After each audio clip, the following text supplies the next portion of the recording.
Hello बच्चों, क्या हाल चाल।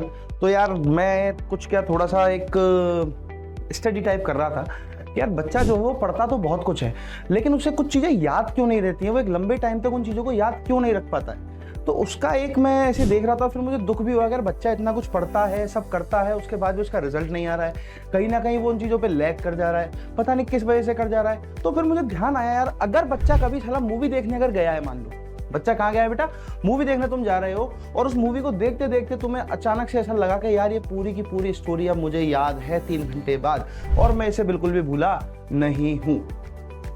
एवर थॉट, सोचा है कभी इस बारे में कि आप अचानक से कहीं पर जाकर ऐसा मूवी देख रहे हो, और मूवी से जैसे आप बाहर निकले हो, यू नो, अरे यार उस सीन में तो ऐसा हुआ था यार, अरे यार उस सीन के अंदर तो ऐसा हुआ था यार, अरे यार हाँ यार वो सीन कितना शानदार था, वो स्क्रीन प्ले कितना अच्छा हुआ था यार। होता है कि नहीं होता ऐसा?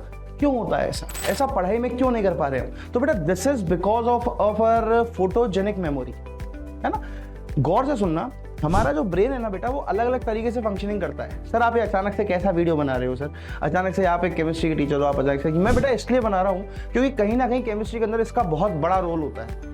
केमिस्ट्री के अंदर इसका एक बहुत बड़ा रोल होता है कि आप किस तरीके से आप अपने जो सब्जेक्ट है उसको अच्छे से एक प्रिपरेशन की तरफ उसको लेके जा सकते हो बहुत कम टाइम के अंदर। आपने देखा होगा कई बच्चों को तो इंस्टेंटली चीज़ें याद हो जाती हैं, कई बच्चों को जो है वो चीज़ें याद नहीं हो पा रही हैं। रीज़न क्या है उसके पीछे?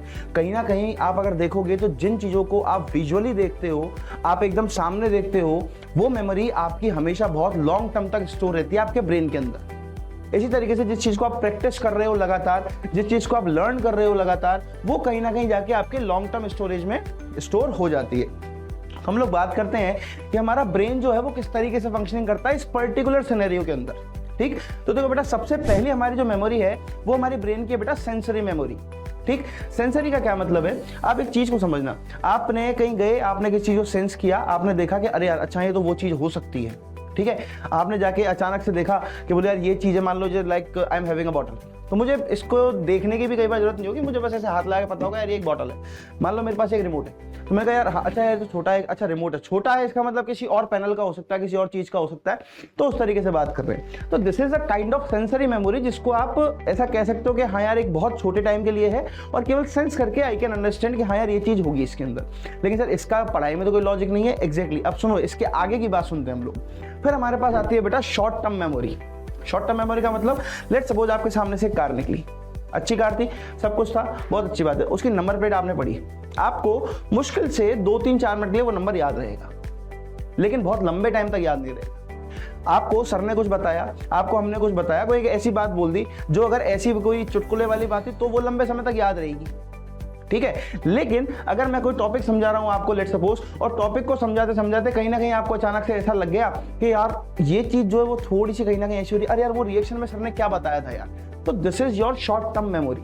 This is what? This is your short term memory, जहां पर आपके छोटे छोटे टास्क चल रहे हैं, ठीक है। आपकी जो पढ़ाई आप करते हो ना, वो भी कई बार इसी तरीके से करते हो, जो ब्रेक डाउन हो जाती है बीच में से। इट्स ओके, कोई दिक्कत नहीं है। फिर हम थोड़े से आगे बढ़े तो हमने देखा हमारे पास एक स्टोरेज और होता है, that is long term memory. अब लॉन्ग टर्म मेमोरी का क्या मतलब है?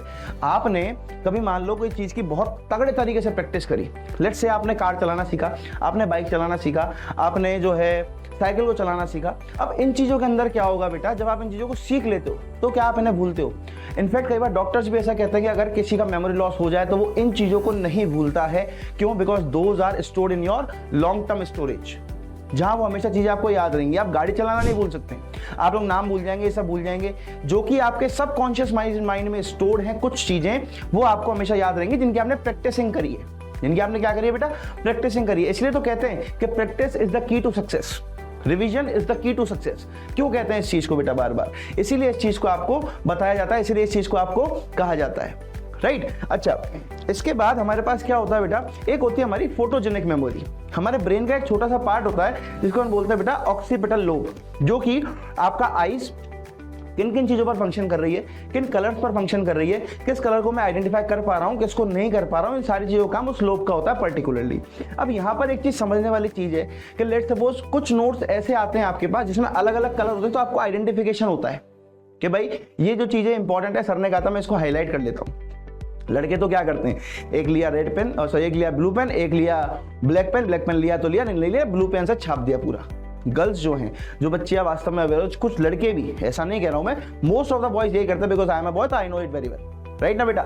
अब इसके साथ अगर मान लो कोई गर्ल्स तुम्हारे सामने है और वो देख रही है, तो उनके नोट्स कभी भी ऑब्जर्व करना, they will use different kind of pen, ठीक है। इसीलिए कहीं ना कहीं उनकी जो मेमोरी है वो बहुत अच्छी हो जाती है उस पर्टिकुलर चीज को लेकर के। जैसे वो उस कलर को देखेंगे उन्हें पता चलेगा कि अरे यार ये तो एक अच्छी चीज थी, हाँ यार ये मैंने वहां पढ़ा था। मैंने देखा कि मान लो लेट सपोज कि we are studying the periodic table, ठीक है।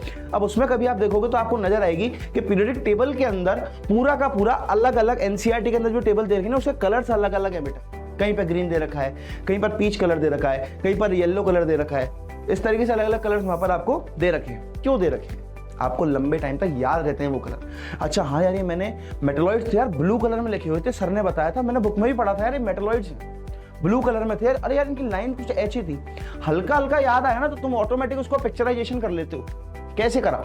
इट्स योर फोटोजेनिक मेमोरी, जिसको अपन अपनी विजुअल मेमोरी भी बोलते हैं। तो विजुअल मेमोरी और आपकी जो प्रैक्टिसिंग है, जो आपकी लर्निंग है, ये सब आपके बेटा लॉन्ग टर्म स्टोरेज के अंदर होते हैं। किसके अंदर होते हैं बेटा? लॉन्ग टर्म स्टोरेज के अंदर आपके पास होते हैं, राइट? समझ पा रहे हैं आप मेरी बात को? तो इसीलिए मैंने कहा कि यार अपने ब्रेन को इस तरीके से तैयार करो। लेट सपोज आपको कहीं पर जो है अपन ऐसा कहते हैं कि आपको लेट से फोटोसिंथेसिस पढ़ना है, आपको क्या पढ़ना है? फोटोसिंथेसिस। अब आप ये देखेंगे कि प्लांट पर आप ऐसा सोचेंगे, आप विजुअलाइज करेंगे उसको अपने माइंड के अंदर कि यार किस तरीके से एक प्लांट के ऊपर वो सनलाइट आ रही होगी, किस तरीके से वो काम हो रहा होगा, किस तरीके से गैसेस इवॉल्व हो रही होंगी, किस तरीके से वो उसे एब्जॉर्ब कर रहा होगा। सेम अगर हम केमिस्ट्री के अंदर चले, लेट सपोज आपको कोई रिएक्शन करनी है, या लेट सपोज आपको एक CH4 का हाइब्रिडाइजेशन निकालना है, एक स्ट्रक्चर बनानी है, तो आपने कहा कि यार हाँ यार ये कार्बन है, उसके ऊपर एक हाइड्रोजन है, उसके साइड में एक हाइड्रोजन है, उसके पीछे एक हाइड्रोजन, उसके इधर एक हाइड्रोजन, टेट्राहेड्रल शेप में मैंने इसको अरेंज किया है। अब लेट सपोज मैं ऐसा कह रहा हूँ कि मुझे इसमें सिमेट्री पता करनी है। Let's take a random topic, हमें एक सिमेट्री उसके अंदर पता करनी है, एक सममिति उसके अंदर हमें पता करनी है। मैं क्या करूंगा, उसको बिल्कुल बीच में रखूंगा और उसको वहां से काट दूंगा, राइट? मैंने जैसे उसे बीच में काटा तो यू आर विजुअलाइजिंग इट, यार किस तरीके से वो काम चल रहा होगा। इस तरीके से यू निकला हुआ है, सर ने उसको बीच से काटा तो बिल्कुल सेम पार्ट्स में डिवाइड हो गया। कैसे चला बेटा? कैसे याद रही अब आपको ये चीज? क्योंकि आप विजुअलाइज कर पा रहे हैं उसे। तो मेन फैक्टर इस वीडियो का पॉइंट ये है कि आप किस तरीके से अपने ब्रेन को इस तरीके से ट्रेन करें कि आप जो पढ़े वो आपको हमेशा याद रहे। तो ऑलवेज रिमेंबर, कुछ टिप्स यहां पर मैं आपको दे रहा हूं। यूज डिफरेंट कलर्स हर एक चीज के लिए। लेट्स सपोज कोई इंपॉर्टेंट चीज है तो हाईलाइटेड विद येलो पेन और येलो हाइलाइटर। मान लो एग्जांपल्स आ रहे हैं तो एक ग्रीन पेन से उसको हाईलाइट कर दिया। मान लो इंपॉर्टेंट क्वेश्चन है तो रेड पेन से उसे हाईलाइट कर दिया, because the wavelength of red colour is very much high, right? We all know that, yes और no? Yes sir, we know that. क्यों? क्योंकि आपको दूर से दिखेगा। मान लो आप ग्रुप स्टडीज में पढ़ रहे हैं, किसमें पढ़ रहे हैं आप? ग्रुप स्टडीज में। तो ग्रुप स्टडीज में पढ़ने का तरीका क्या है बेटा? है मस्ती करना, पढ़ लिया छोड़ दिया? नहीं, टॉपिक पढ़ा, बुक्स बंद करो, 4 जने आपस में बैठो, 3 जने आपस में बैठो, जितने बच्चे पढ़ रहे हो आपस में क्वेश्चन आंसरिंग राउंड चालू करो। क्वेश्चन आंसर राउंड चालू करके और आपस में पढ़ाई करो। अकेले पढ़ रहे हो, डू वन थिंग, पढ़ लिया आपने, टॉपिक पढ़ लिया, बुक बंद करो, आंख बंद करो, मुझे क्या क्या याद है खुद से पूछो। यार ये चीज मुझे याद नहीं है, इसका मतलब वो कहीं ना कहीं आपके शॉर्ट टर्म मेमोरी में स्टोर हुई है, लॉन्ग टर्म में स्टोर अभी तक नहीं हुई है, राइट? तो you need to revise it, you need to practice it. सही बात है कि नहीं है? मान लो अकेले पढ़ रहे हो, कुछ चीज ऐसी लग रही है कि यार क्या करूं, फ्लैश कार्ड्स बना लो, आगे क्वेश्चन पीछे आंसर चिपका दो। इस टॉपिक के ऊपर ये क्वेश्चन सर ने बताया इंपॉर्टेंट है, याद रखना। याद कैसे रखूंगा? ऐसे तो रखूंगा।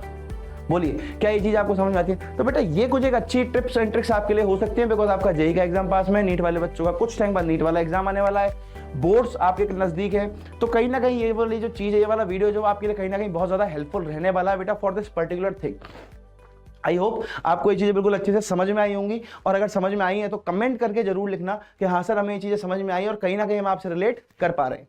ओके बेटा, चलिए तो हम लोग मिलते हैं हमारे अगले वीडियो के अंदर। बाय।